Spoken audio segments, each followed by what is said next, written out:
Oke,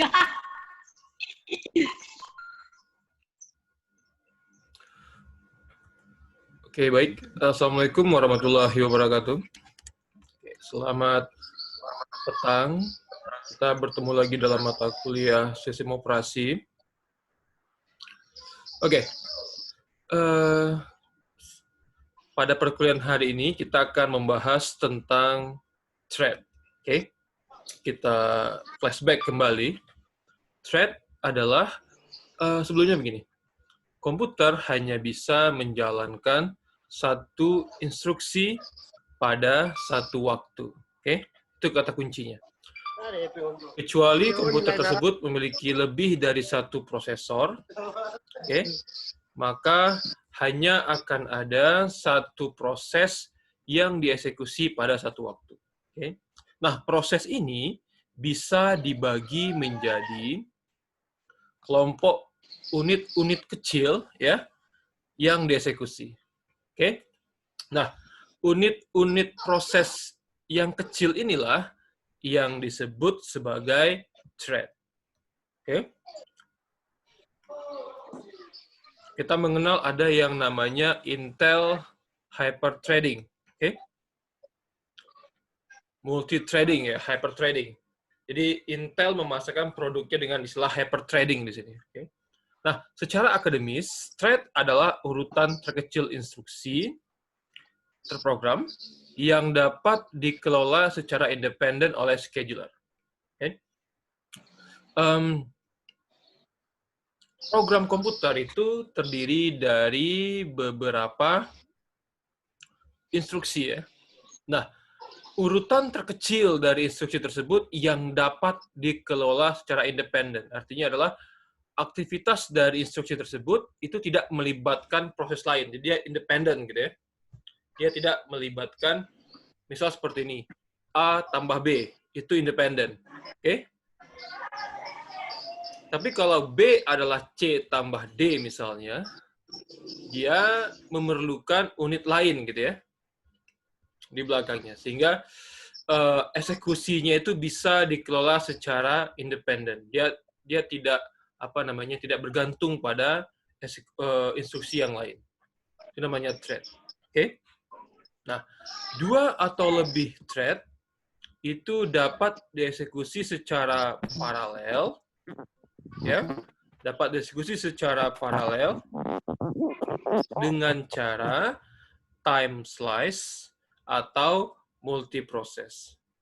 Time slice itu dilakukan dengan cara berpindah dari satu thread ke thread yang lain.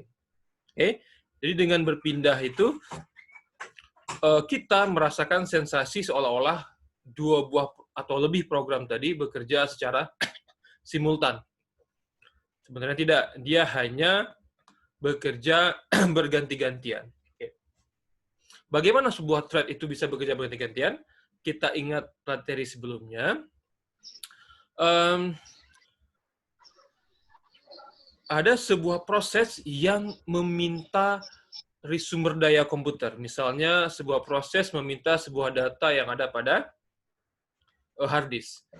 Proses permintaan data pada hard disk tadi itu memakan waktu yang lama. Oke? Sehingga status proses itu berpindah dari ready ya menjadi waiting ya. Dia menunggu. Apa yang ditunggunya? Yang ditunggunya adalah dia menunggu sumber daya tersebut atau file tersebut selesai diambil dari hard disk itu dia. Oke? Nah, ketika suatu proses ini sedang menunggu, maka prosesor dapat melakukan atau mengeksekusi proses yang lain. Nah, proses ini disebut sebagai time slice, oke? Time slice.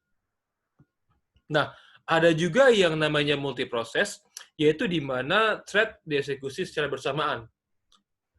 Dengan cara suatu komputer tersebut memiliki lebih dari satu prosesor ya. Jadi multiproses hanya bisa dilakukan jika komputer kita memiliki lebih dari satu prosesor. Ya. Oke. Jadi thread adalah unit terkecil yang dapat dikelola secara independen oleh scheduler Dan dua atau lebih thread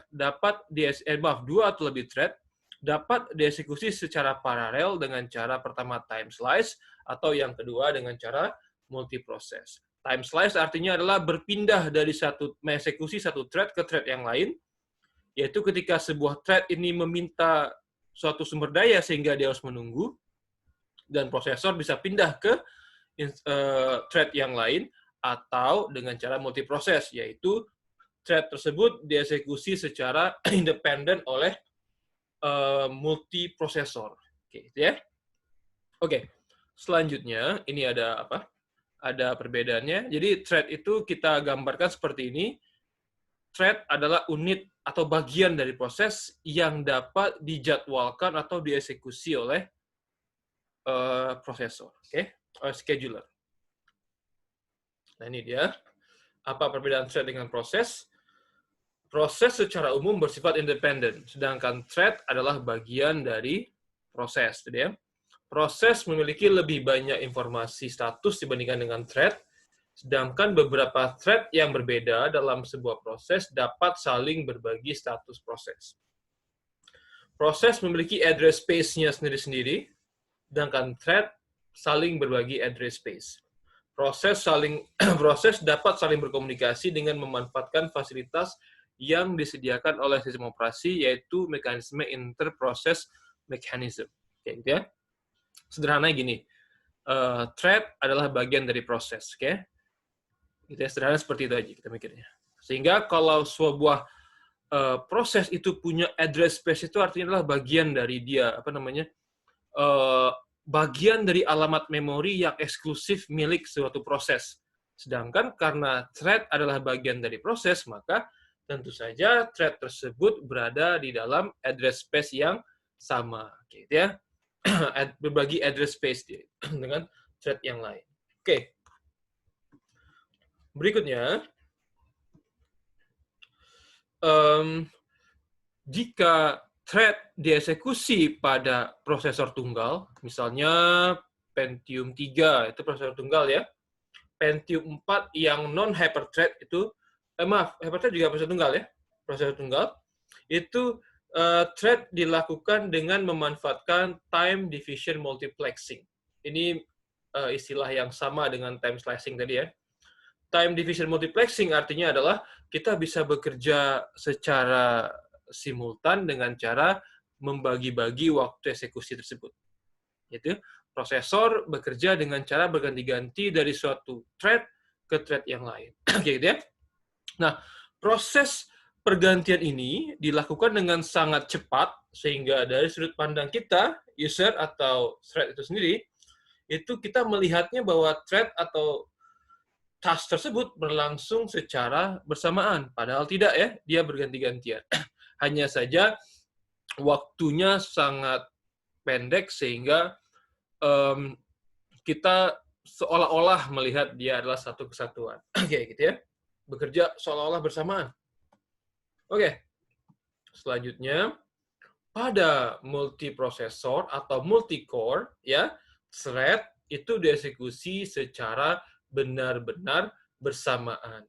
Setiap core atau prosesor mengeksekusi thread secara simultan. Oke, itu artinya, jadi kalau kita punya dua buah thread pada satu prosesor atau pada prosesor tunggal, maka prosesor akan maka prosesor itu akan mengeksekusi thread secara berganti-gantian.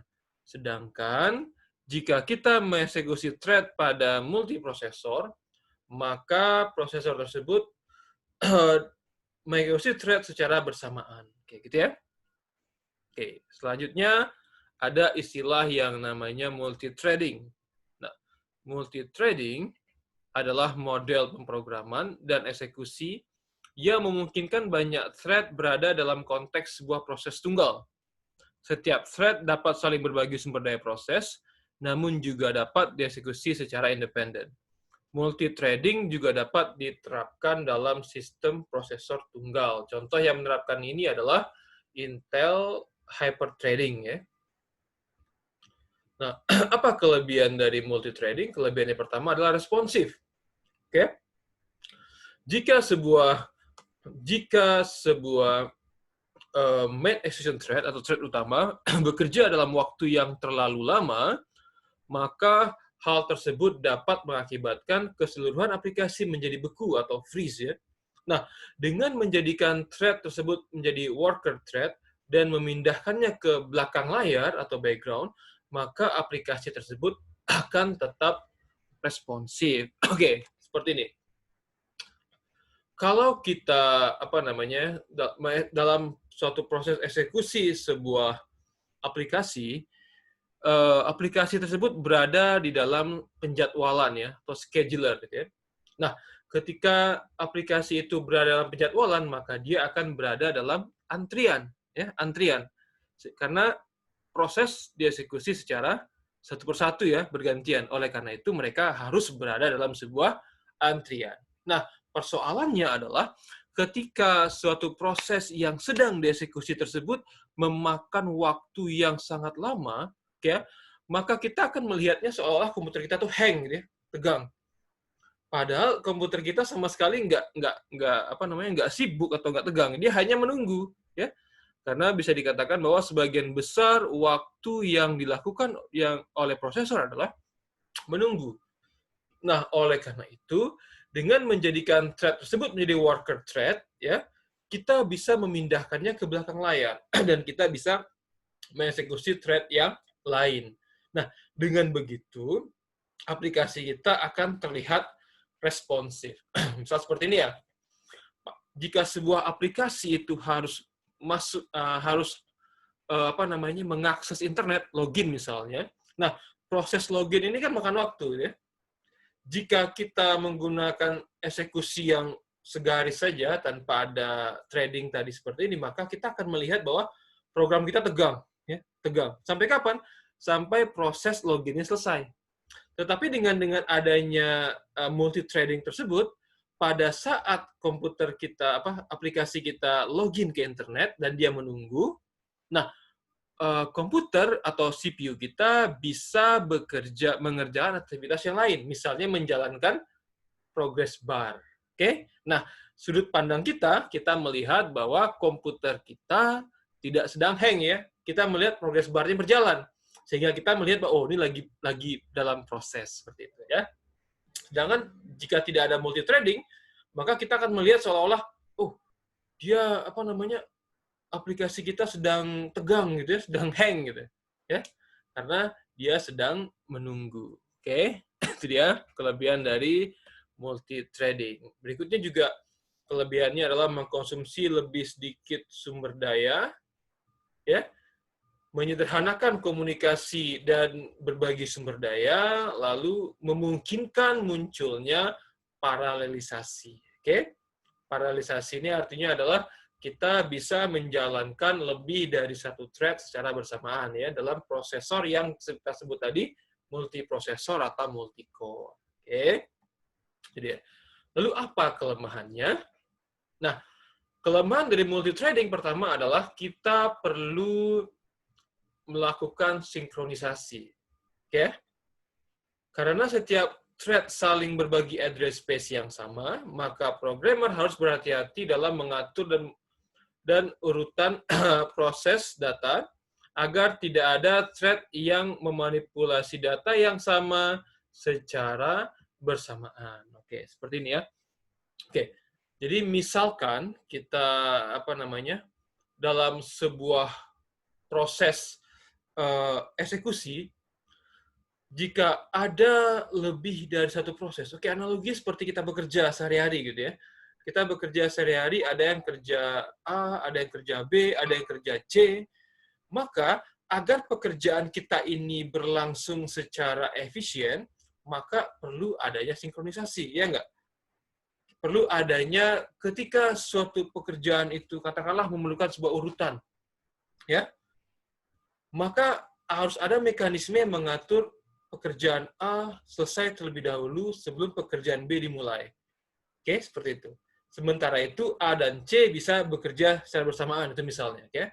Nah, sinkronisasi tersebut memastikan bahwa proses yang sedang berjalan itu mengeksekusi data atau memproses data dengan urutan yang benar. Itu dia. Oke. Nah, berikutnya kelemahan multithreading berikutnya adalah thread dapat merusak keseluruhan proses. Jika ada operasi ilegal dari sebuah thread, maka itu dapat merusak keseluruhan proses. Jadi ya, kelemahan dari multithreading. Oke. Nah, apa saja tipe dari multithreading? Saya sambil lihat jam ya, soalnya kita dibatasi 40 menit ya kalau kita pakai Zoom yang gratis. Oke. Oke, baik. Tipe-tipe multithreading itu yang pertama. Kemarin bisa lama, Pak. Halo, maaf. Apa mau itu? Pertemuan pertama bisa full jamnya. Lama sampai jam berapa kemarin? Oh, itu bonus. Bonus karena kita apa namanya? Oh, udah habis Kita premiumnya ya, Pak. iya, bonusnya udah habis. Jadi rencana saya nanti untuk apa? Untuk materi kuliah kita yang lengkap nanti saya akan record ya. Saya akan record dan saya akan upload ke YouTube. Jadi kita di pertemuan Zoom ini untuk menjaga interaktivitas antar apa aja ya, interaktivitas kita, gitu dia. Sedangkan nanti materi-materinya saya akan buat dan akan upload di YouTube seperti itu. Oke, baik. Kembali ke multithreading. Nah, multithreading ini ada beberapa tipe. Yang pertama namanya block multithreading. Block multithreading adalah multithreading yang paling sederhana yang terjadi ketika sebuah thread berjalan hingga ditahan oleh sebuah aktivitas yang memakan waktu lama. Gitu ya. Sebuah proses sedang berjalan, lalu dia akan akan terhenti gitu ya. Apabila dia mengakses data dalam jumlah besar dan memakan waktu yang lama, misalnya mengakses data dari hard disk. Oke, prosesor tidak ingin menunggu proses tadi. Kenapa? Karena jika kita tunggu, maka komputer kita akan hang, gitu ya, terlihat seolah hang. Oleh karena itu, ketika sebuah proses yang memakan waktu lama ini terjadi, maka prosesor itu dia memindahkan atau mengeksekusi ke thread lain yang siap untuk dijalankan. Oke, dia berpindah ke yang lain. Jika aktivitas thread yang sebelumnya sudah selesai, maka thread tersebut akan diletakkan kembali ke daftar ready to run, menunggu untuk dieksekusi kembali. Oke, itu konsepnya ya. Menunggu untuk dieksekusi kembali. Jadi ketika suatu proses itu dia memakan waktu lama, thread makan waktu lama, maka CPU atau prosesor bisa mengerjakan aktivitas yang lain. Jadi, berikutnya ada yang namanya interleave multithreading. Interleave multithreading itu artinya adalah prosesor mengeksekusi beberapa thread secara bergantian pada setiap cycle-nya. Oke? Jadi misalkan, ini dia ada gambarnya. Oke, berikutnya ada yang terakhir, ada istilahnya simultaneous multithreading. Yaitu ini istilahnya prosesor superscalar ya, yang lebih canggih. Dia mengeksekusi banyak thread pada setiap cycle-nya. Ini kita skip dulu istilahnya ya, kita bahas berikutnya. Ada istilah prosesor superscalar ya. Oke, baik. Nah, kita lihat di gambar. Di gambar terlihat bahwa tanpa multithreading, kita hanya bisa mengerjakan satu thread pada satu waktu. Lihat warnanya. Jika kita menggunakan konsep block multithreading, maka ketika suatu thread itu berhenti, di sini ya, ada garis ini ya, maka prosesor bisa mengeksekusi thread yang lain. Ya, thread yang lain itu ditentukan dengan dengan warna biru. Ini dia. Nah, sedangkan jika kita menggunakan multithreading, ketika suatu thread itu membutuhkan data dan data yang nggak tersedia, maka thread tersebut harus menunggu. Dan dia menunggu ya. Dia menunggu. Sedangkan kalau kita menggunakan block multithreading, pada saat ada permintaan data, pengambilan data oleh sebuah thread, dan dia harus menunggu, prosesor dapat melanjutkan ke thread yang lain. Ya, ke thread yang lain. Nah, pada konsep interleave, ya, thread dieksekusi secara bergantian. Lihat ini ya, thread A, thread B, thread A, thread B, thread A, thread B, dan selanjutnya gitu ya. Dia dieksekusi secara berganti-gantian. Oke, itu bedanya. Sedangkan pada simultaneous multithreading, banyak thread dapat dieksekusi secara bersamaan. Oke, itu dia. Oke, baik, bisa dipahami itu konsepnya ya. Oke. Oke, yang terakhir, ini istilahnya scheduling atau penjadwalan. Nah, pada saat untuk suatu thread itu dapat dieksekusi, maka terlebih dahulu dia harus kita jadwalkan. Nah, cara penjadwalan ini ada dua. Pertama namanya preemptive multitasking. Ini dianggap sebagai teknik yang superior, yaitu di mana sistem operasi menentukan kapan konteks switch atau peralihan ya, beralih dari thread A ke thread B dapat terjadi. Kelemahannya adalah boleh saja konteks switching tadi tidak dilakukan pada saat yang tidak tepat ya. Konteks switching dilakukan pada saat yang tidak tepat. Boleh jadi seperti itu. Nah, berikutnya yang terakhir ada istilahnya cooperative multithreading. Teknik ini mempersilahkan thread untuk melepaskan kendali ketika thread berada pada titik berhenti atau stopping point ya. Teknik ini dapat memunculkan masalah jika jika thread menunggu sumber daya menjadi tersedia. Oke, gitu ya.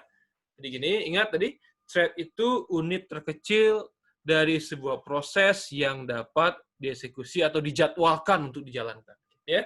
Nah, keuntungan yang kita ambil adalah mengerjakan lebih dari satu thread. Ya. Atau dengan kata lain, kita meminimalisasi adanya waktu tunggu dari prosesor. Ya. Meminimalisasi waktu tunggu dari prosesor. Caranya gimana? Caranya adalah ketika sebuah thread itu berada pada satu titik stopping point ya, titik berhenti, artinya adalah dia misalnya dia sedang meminta sumber daya dan sumber daya tersebut belum tersedia, kan dia menunggu ya. Nah, prosesor dapat mengerjakan thread yang lain. Itu dia konsepnya ya. Sudah dasar seperti itu. Itulah keuntungan yang kita ambil. Nah, proses untuk peralihan dari suatu thread ke thread yang lain ini ada beberapa teknik, yaitu ada yang istilahnya block multithreading, ada interleave multithreading, ada simultaneous multithreading. Block multithreading artinya adalah thread itu berpindah ke thread yang lain apabila sebuah thread itu berada pada stopping point. Artinya dia menunggu sebuah data tersedia. Oke? Jadi pada saat sebuah thread itu terhenti, dia menunggu data, maka prosesor mengeksekusi thread yang lain. Oke, berikutnya yang kedua ada namanya interleave multithreading, artinya adalah prosesor mengeksekusi lebih dari satu thread tersebut secara berganti-gantian ya dalam cycle-nya. Seperti di gambar kita lihat ya, A, B, A, B, A, seperti itu ya. Dia dikerjakan secara berganti-gantian. Interleave ya, berganti-gantian. Ada juga namanya simultaneous multithreading, artinya adalah dieksekusi secara bersamaan. Baik, sebelum kita masuk ke sesi tanya jawab ya, ada waktu sedikit 4 menit. Untuk absen, saya copy sebentar ya. Untuk absen bisa diisi di sebentar. Oke, saya share di chat ya. Saya share di chat, silahkan dilihat itu link Google Docs-nya untuk ngisi absen. Oke. Itu link Google Doc untuk ngisi absen. Sebentar saya aktifkan dulu. Dan responnya aktif nanti sampai jam 6:15 ya. Jadi kalau tidak, simple sih, kalau sana yang nggak bisa hadir nggak apa-apa. Silahkan nonton YouTube-nya, yang penting ya, nonton YouTube-nya. Dan silahkan tanyakan di WhatsApp jika ada yang kurang dimengerti. Oke, baik. Kita masih punya 3 menit. Jika ada pertanyaan, silakan. Kita masih punya 3 menit. Oke, silakan jika ada pertanyaan. Kita buka. Silakan unmute sendiri ya. Ya ingin bertanya silakan di unmute sendiri. Saya mau bertanya, Pak. Oh, silakan. Namanya siapa? Ya, Pak. Tio ya. Namanya Tio Pria ya. Oke. Pak, Ya, Tio. jadi misalnya gini, Pak. Kita punya software yang gede nih. Iya. Kayak misalnya software rendering lah, Oh iya, misalnya kan, Pak. rendering ya. Ya, kalau kita main hyper trading berarti ngaruh nggak, Pak, speed rendernya ke thread-nya, Pak? Oh, ngaruh sekali. Sangat berpengaruh. Saya punya video ya, mungkin di lain waktu bisa kita lihatkan ya. Jadi gini. Kalau sekarang kan orang Iya. rendering udah banyak pakai GPU, Pak, udah nggak pakai CPU lagi kan. Iya, betul. Kerja thread itu udah nggak kayak prosesor, nggak kayak sistem lama lagi itu kan. Kalau dulu kan semuanya data diolah di CPU. Iya, betul. Termasuk data gambar, data grafik, data video, data suara di CPU. Sekarang kan udah ada hardware-nya masing-masing yang untuk trading betul. kan khusus trading itu kan lebih memberatkan ke grafik gitu ya, Pak ya. Betul, grafik. Ya, betul. Sedangkan sekarang teknologi sudah berkembang, sudah mengembangkan teknologi GPU yang mumpuni itu kan. Sudah punya prosesornya sendiri di dalam GPU-nya, sudah punya memori sendiri dalam GPU-nya. Jadi betul. Kalau sekarang sih nggak begitu pengaruh lah, asalkan ya? budgetnya ada gitu. Oh, budget betul ya. Apapun bisa di rendering ya, Pak ya. Iya, betul itu. Kalau saya coba pakai aplikasi Blender ya. Oh, Blender ya. Ya untuk 3D animasi itu kan. Terus saya coba di itu komputer teman saya, Pak. Ya, GPU-nya RTX kan, 8 GB, 6. Untuk ngerender 3D animasi yang 1 detik aja, yang biasanya saya coba di laptop sekitar setengah jam kan, di sana cuman perlu beberapa detik gitu. Beberapa detik ya? Jadi itu kan membuktikan, iya. Betul, itu Blender ya, Pak ya? Iya. Dia Blender sekarang itu kan software berat.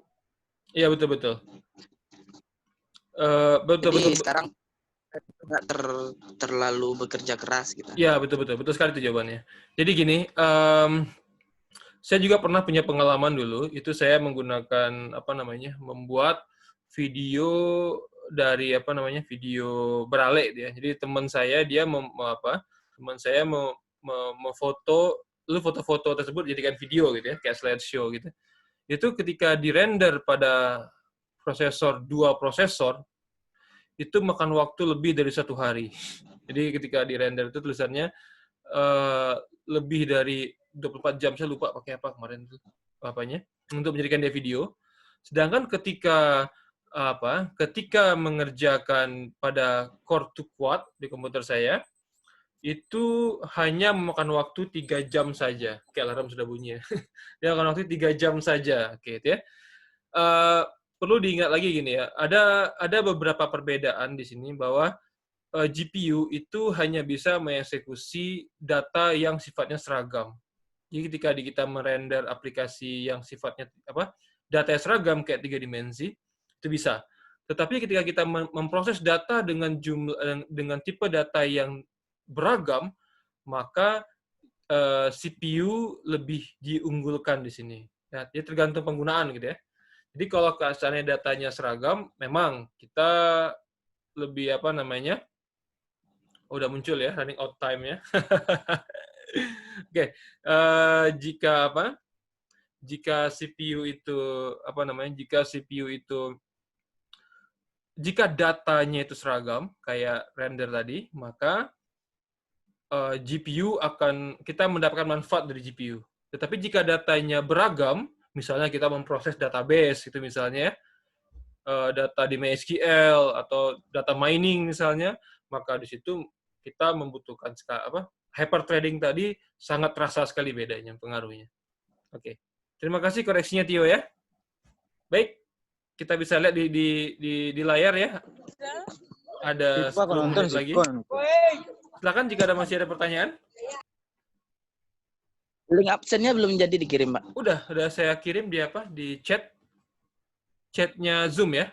Di chat ya? Chatnya Zoom kelihatan nggak? Chatnya Zoom. Oke, saya ulangi lagi. Nggak kekirim, Pak. Bisa nggak kirim ya? Nggak ada linknya, Pak. Ada di apa? Di chat yang di Kayaknya apa? enggak. Nggak muncul ya, Pak. Nggak muncul ya? Nggak ada, Oh, Pak. maaf. To Atau di grup everyone aja, in Pak. meeting ya. Saya salah. Saya kirimnya Nah, ke kan everyone nggak ke in meeting. Iya, Pak. Ya Semua. salah itu. Oke, baik, sudah bisa dilihat? Udah, Muncul Pak. ya? Pak. Oke. Udah. Silakan diklik ya, silakan diklik linknya. Eh, sebetulnya kalau tidak bisa hadir nggak apa-apa sih. Tapi lihat videonya ya, rekaman kita ada, silakan lihat videonya. Mungkin lagi kerja atau apa, oke lah, nggak apa-apa. Ini buat formalitasnya sih.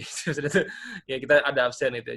Tapi jika seandainya tidak berkesempatan, silakan lihat videonya dan silakan aktif bertanya gitu ya. Silakan tanyakan di WhatsApp. Oke, di grup WhatsApp kita. Baik, sebelum kita tutup silakan sudah pertanyaan. Soalnya sedang kita dikejar waktu. Udah, Pak. Udah. Udah ada pertanyaan lagi? Izin Pak, saya Oke, Dio silakan. Bustian Syaputra Pak. Ya, silakan. Jadi begini Pak, karena prosesor itu kan punya kekuatan, Ya. jadi kita akan kemungkinan menurun powernya Pak. Jadi speed kan bisa berkurang di waktu ke waktu Pak kan. Ya. Misalnya komputer atau PC kan atau laptop sering digunakan dalam kecepatan yang penuh. Misalnya presentasi penuh Pak, terus 1% sering digunakan itu bisa cepat berkurang ya Pak. Misalnya bisa tiap kali render Oh gitu. atau Boleh menjawab nggak, Pak? main game kan. Itu kan speednya naik 100% terus Pak. misalnya. Iya. Kita Boleh mendekati. jawab nggak, Pak? Boleh, Bisa.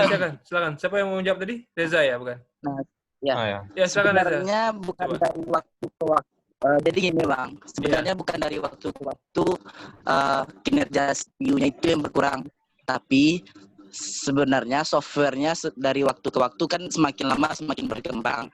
Nah, jadi yang bisa diupdate itu kan softwarenya aja gitu. Yang hardware yang sudah tertanam dalam CPU itu kan Iya. tidak bisa mengikuti perkembangan dari software. Jadi lama-kelamaan aplikasi makin canggih, hardware-nya makin ketinggalan gitu. Iya, Makanya betul. ada penyimbangnya dari software-nya makin dicanggihkan gitu, karena hardware-nya juga dicanggihkan gitu. Bukan mungkin sebagian orang awam kan berpikir kan, oh laptop lemot, udah jelas laptopnya pakai Intel Pentium kan, keluar Windows 10 pakai pula Windows 10. Iya, betul. Ya jelas lemot lah, Windows 10 kan software Betul. terbaru. Iya, level beda ya. SE terbaru gitu kan. Nah, jadi betul kan Pak gitu. Betul jadi, Reza. Ya. Untuk kita ini bukan kinerja hardware-nya yang berkurang, tapi perkembangan software-nya yang semakin Cepat ya. lama makin tinggi Iya. itu. Iya. Betul. Jadi mungkin begitulah. Oke, baik. Reza, betul sekali itu ya. Jadi bisa dikatakan bahwa hardware kita ketinggalan gitu ya. Ada satu lagi yang perlu jadi pertimbangan juga seperti ini. Pertama dari segi software kita bisa katakan seperti ini. Software itu dia meninggalkan yang namanya cache ya. Nah, cache ini lama-lama menumpuk. Nah, yang menumpuk ini membuat kinerjanya makin pelan gitu. Itu yang pertama. Yang kedua, musuh dari barang elektronik adalah panas. Ya. Apa itu? Kita mute sebentar ya. Musuh dari barang elektronik itu adalah panas. Ya. Musuh dari barang elektronik adalah panas. Jadi kalau kita menggunakan komputer kita dengan power yang tinggi, maka istilahnya itu usia pakainya akan berkurang. Karena musuh elektronik adalah panas. Sedangkan kalau kita gunakan secara penuh gitu ya, sehingga dia akan mengurangi usia pakai dari komputer tersebut. Itu alasannya kenapa kalau kita bicara server, maka kita bicara tentang pendinginnya ya. Bagaimana mendinginkan server tersebut. Oke, baik, silakan. Masih ada pertanyaan? Silakan aktifkan mic-nya ya. Silakan kalau tidak ada pertanyaan. Masih ada pertanyaan? untuk materi kita hari ini oke ya? Tentang thread tadi? Bisa dipahami ya? Untuk thread? Oke, baik. Izin Pak. Ya, silakan, bertanya, Pak. silakan. Silakan. Yang kita bahas tadi kan thread, Pak. Ya, betul. Ini khusus untuk satu sistem operasi khusus saja atau untuk semua sistem operasi, Pak, yang kita bahas ini, Pak? Oh, gini. Thread itu sifatnya umum ya. Jadi dia sifatnya itu ke prosesor lah gitu.